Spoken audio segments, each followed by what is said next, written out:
Right, the Catholic Church stands in the way of the use of condoms. But why?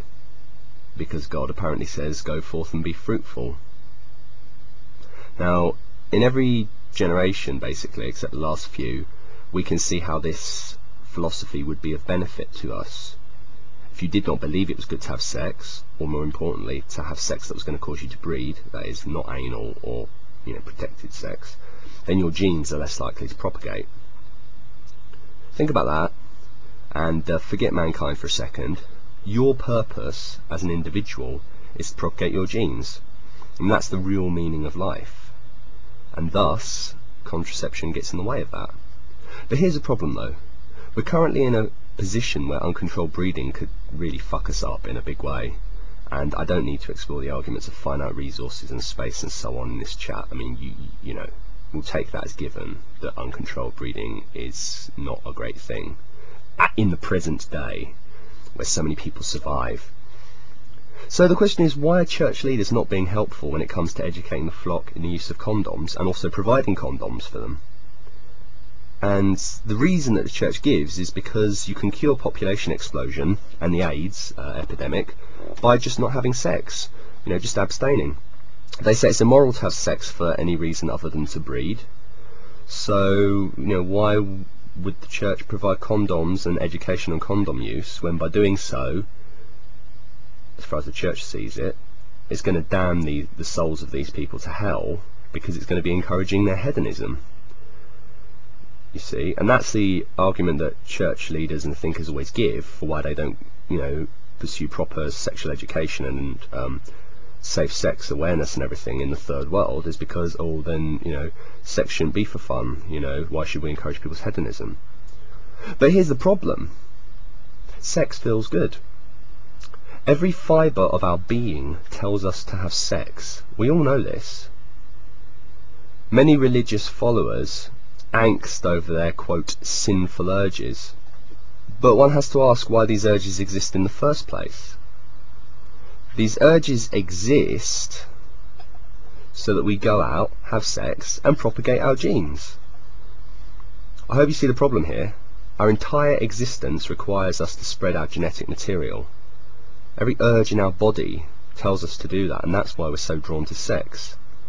It's safe to say that denying such a natural urge, the sexual urge, can in fact be very harmful to the individual and to society.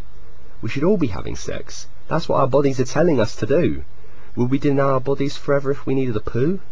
Would we just say, no, I shan't poo, it's so base? Of course not.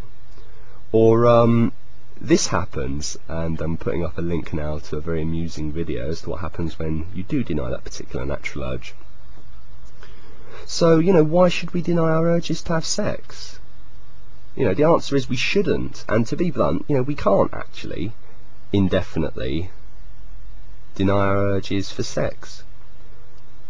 So any religion which preaches breeding is bad is a dumb religion, because if followers almost, because the followers of such a religion are almost certainly not going to be successful when it comes to passing on their genetic information.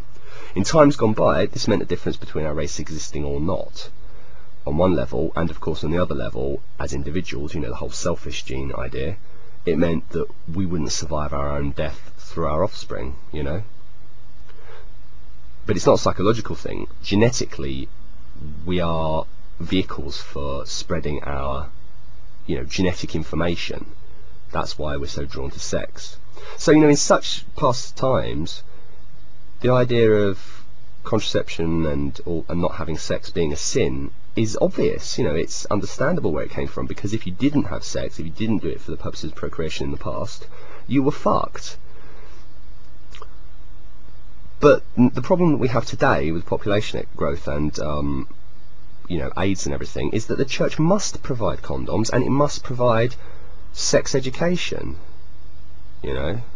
Sex for reasons other than having kids is not immoral, because every fibre of our being wants us to have sex, in order to have kids, even though we know logically that would be disastrous, So a reasonable and useful idea in religion, namely praising fertility and trying to have as many kids as possible, that is a useful and reasonable idea it has its roots in our biology. It's a social manifestation of our fundamental urges to propagate ourselves and to spread our genetic material. The problem is at this time in history, we have to be pragmatic and go beyond the quote word of God that is ultimately derived from our biological imperative to reproduce, and we have to say, no, it's not immoral to have sex for sex sake, because every bit of our essence tells us to have sex. We can't deny it. But to have unprotected sex, we know logically, has dire consequences for so many millions, but actually billions. And therefore, to not practice safe sex, and more importantly, if you're the church, to not preach safe sex and say that it's a good thing and also hand out condoms, for them not to do that is deeply, deeply immoral.